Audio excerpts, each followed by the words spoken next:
தினம்தோறும் விளக்கேற்ற நல்ல எண்ணெய் இதயம் நல்லெண்ணெய்.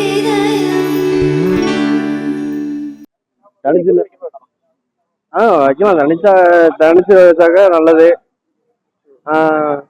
அது இல்லாம சேர்ந்தாங்கன்னா இதாயிரும். இல்ல, இந்த ஆட்சி மாற்றமே கொஞ்சம் சரியில்லாம இருக்கு. நாடு கொஞ்சம் இதாகிட்டு இருக்கு. வர வர ரொம்ப வறட்சி, எல்லா பக்கத்தும் வறட்சி இல்லாம இருந்துச்சு. அன்னைக்கு உள்ள காலத்துல ரொம்ப எல்லாமே விலை மலிவா இருந்துச்சு. இப்ப எல்லா ரேட்டும் அதிகமாயிருச்சு. அது இல்லாம எல்லாமே பஸ் டிக்கெட்டு எல்லாமே அதிகமாயிருச்சு. ஒரு ரேட்டு கூட கம்மி இல்லை, செலவு ஜாஸ்தியா இருக்கு. ஒரு கண்டிப்பா ஒரு மாற்றம் வரும். என்னோட நேம் கீர்த்தி.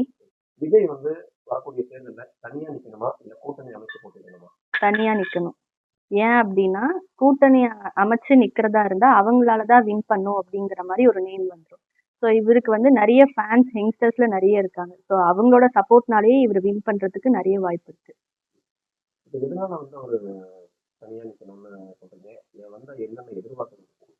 எதிர்பார்ப்புனா, இதுக்கு முன்னாடி இருந்த கட்சியோட அவங்க என்னென்ன ஒர்க் பண்ணியிருக்காங்கிறத நம்ம எல்லாருமே பார்த்தோம். இது ஒரு வாய்ப்பா இருக்கும். இன்னொன்னு நிறைய சேஞ்சஸ் கொண்டு வரும்னு சொல்லிட்டு அவரும் சொல்லியிருக்காரு. ஸோ ஒரு ட்ரஸ்ட் வச்சு அவரை முன்னாடி எடுத்துட்டு வர பார்க்கலாம். கண்டிப்பா வைக்கணும். என்னை பொறுத்த வரைக்கும் வச்சா நல்லதா இருக்கும். ஏன்னா சொல்றது, என்னை பொறுத்த வரைக்கும் 2026 அவர் தனிப்பட்ட முறையில சிஎம் எல்லாம் ஆக முடியாது. மேபி என்ன சொல்றேன்னா, ஆந்திராவை பொறுத்த வரைக்கும் பாருங்க, ஒரு பவன் கல்யாண் சினிமா துறையில வந்தாப்புல ஒரு கூட்டணி வச்சதுனால இன்னைக்கு துணை முதல்வராக இருக்காரு. ஸோ அதே போல 2026 கண்டிப்பா அவரால் முதல்வர் ஆக முடியாது. ஸோ கூட்டணி வச்சாரு அப்படின்னா, அதுவும் ஏடிஎம்கே கூட வச்சாரு அப்படின்னா கண்டிப்பா சாலிடா அவர் துணை முதல்வராக வரலாம். இப்போ 2026 துணை முதல்வராக 2031 100% அவர் முதல்வராக வரதுக்கு 100% அதுக்கு ஏடிஎம்கே கூட இருக்கும். ஏன் அப்படின்னா, டிஎம்கேன்ற ஒரு கட்சி சப்போஸ் இவங்க கூட்டணி வைக்காமட்டா அவங்க சாலிடா அவங்ககிட்ட பணம் கோடிக்கணக்கில் இருக்கு. ஸோ அவங்க பணத்தை வாரி இறைச்சி கண்டிப்பா ஓட்டை வாங்கிடுவாங்க. ஏன்னா நம்ம மக்கள் இன்னைக்கு பொறுத்த வரைக்கும் என்னன்னா, காசுக்கு இந்த 4.5 வருஷமா நடந்தது இனிமேல் நடக்க போறதை பத்தி எல்லாம் பார்க்க மாட்டாங்க. எலெக்ஷனுக்கு முன்ன நாள் வரைக்கும் பணம் எவ்வளவு கொடுக்குறாங்க, யாருக்கு கொடுக்குறாங்கன்றதான் என்னுடைய மென்டாலிட்டி அவங்களோட. ஓகே, அதனால என்ன சொல்றேன்னா, ஏடிஎம்கே கூட கண்டிப்பா கூட்டணி வச்சாருன்னா சாலிடா ஏடிஎம்கே ஆட்சி அமைக்கும் போது இவருக்கு துணை முதல்வர் தருவாங்க.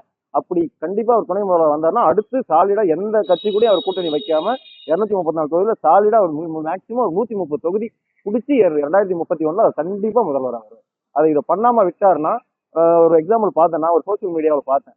மேபி அவர் கூட்டணி வைக்காம போயிட்டா டிவிகேன்ற கட்சியை 2026 அப்புறம் அவரை காப்பாற்றவே முடியாது. அதுதான் உண்மை. ஏன்னா விடமாட்டாங்க. ஏன்னா இந்த டிஎம்கே அவ்வளவு பாலிடிக்ஸ் பண்ணுவாங்க. இப்பவே அவ்வளவு பண்ணிட்டு ஒரு எக்ஸாம்பிள் பண்ணணும்னா, கரூர் இன்சிடென்ட். இது யார் பண்ணா என்ன பண்ணா எல்லாமே எல்லாரும் மக்களுக்கு தெரியும். ஆனா இதை மறந்துடுவாங்க. எலெக்ஷன் வரப்ப கண்டிப்பா மறந்துடுவாங்க. ஸோ கொஞ்சம் சிந்திச்சு இன்னும் டைம் இருக்கு எலெக்ஷன். ஏன்னா இது சொல்ற அரசியல்ன்றது எப்போ வேணா என்ன வேணாலும் மாறலாம். அரசியல்வாதிகள் எப்படி வேணா மாறலாம். அதை பத்தி ஒண்ணுமே கிடையாது. மக்கள் அதை கண்டிப்பா ஏத்துப்பாங்க. அரசியலுக்கு வரணும்னு வந்துறாங்கன்னா எக்கமான சூசனை எல்லாத்தையும் விட்டுதான் வரணும். எல்லாத்தையும் விட்டுட்டு வரணும்னு நான் சொல்றேன். ஆனா வந்திருக்காங்க. வந்தவங்க மாறி செய்யணும். இப்போ எக்ஸாம்பிள் சொன்னா, செங்கோட்டையன் போய் சேர்ந்திருக்காரு. 50 வருஷ கால அரசியல் அதிமுக இப்போ சொல்றது அடிப்படை உறுப்பினர் பதவியை புடிங்கிட்டானா ஓகே, ஏதோ ஒரு கட்சியில் இருக்குன்னு நினைக்காம டிவிக்கு மாற்றம் வேணும். ஏன் இவர் வந்துட்டு போட்டுமே அவர் சொல்றாரு, அவ்வளவுதான் விஷயம்.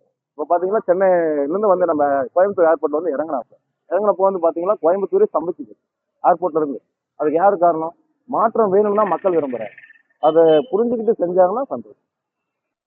விஜய் 2026 தனியா நின்னாருன்னா ஜெயிச்சிருவாரு. என் கருத்து அவர் தனியா நிக்கணுங்கிறது தான். ஏன்னா நான் சின்ன வயசுல இருந்து அவர் துப்பாக்கி நடித்த படத்துல இருந்து நான் அவரோட ரசிகர் தான். எல்லா படமும் நான் போய் தியேட்டர்லயே போய் பார்த்திருக்கேன். அதனால எனக்கு தெரியும். அவர் இப்ப தமிழ்நாட்டுல இறங்கினது இளைஞர்களை வச்சுதான் இறங்கி இருக்காரு. அவருக்கு அவ்வளோ சப்போர்ட் இருக்கு, அவ்வளோ மக்கள் இருக்காங்க அவரை பாக்குறதுக்கு. அவங்க எல்லாத்தோட நம்பிக்கையை வச்சு மக்களுக்கு ஒரு நல்ல மாற்றம் கொண்டு வரணும்னு தான் அவர் அரசியலுக்கே வந்தாரு. அதனால அவர் தனியா நின்னாலே அவர் ஜெயிச்சிருவாரு. ரொம்ப மாஸ் ஃப்ளோல இருக்காரு. 26 மக்கள் சப்போர்ட் கண்டிப்பா அவருக்கு இருக்கும். அவர் ஜெயிச்சிருவாரு கண்டிப்பா. எதனாலன்னா, பாஜக கூட கூட்டணி வச்சு இந்த வருஷம் அவரோட பலத்தை காட்டணும். அதுக்கப்புறமா அடுத்தது அவர் பார்க்கலாம். ஃபர்ஸ்ட் அவர் இந்த வருஷம் கூட்டணி வச்சிருந்தா எங்களுக்கு எல்லாத்துக்கும் கொஞ்சம் நல்லா இருக்கும்னு நாங்க எதிர்பார்க்கிறோம். இன்னைக்கு அவருடைய செயல்பாடுகள், அவருடைய எழுச்சின்னு பார்த்தா இப்பதான் அவர் உள்ள வராரு. அதனால எங்களுக்கும் சரியா தெரியல. ஆனா பாஜக கூட கொஞ்சம் கூட்டணி எல்லாம் வச்சாருன்னா அவங்களோட இத்தனை வருஷம் எக்ஸ்பீரியன்ஸ் இருக்கும். அதனால அவருக்கு கொஞ்சம் ஒரு யூஸ்ஃபுல்லா இருக்கும். அவங்க எப்படி பண்றாங்க அவருக்கு கொஞ்சம் யூஸ்ஃபுல்லா பண்ணி அடுத்த வருஷம் அவரோட பலத்தை காட்டலாம். இந்த வருஷம் அவர் கூட்டணி வச்சா கொஞ்சம் நல்லா இருக்கும்னு நினைக்கிறேன்.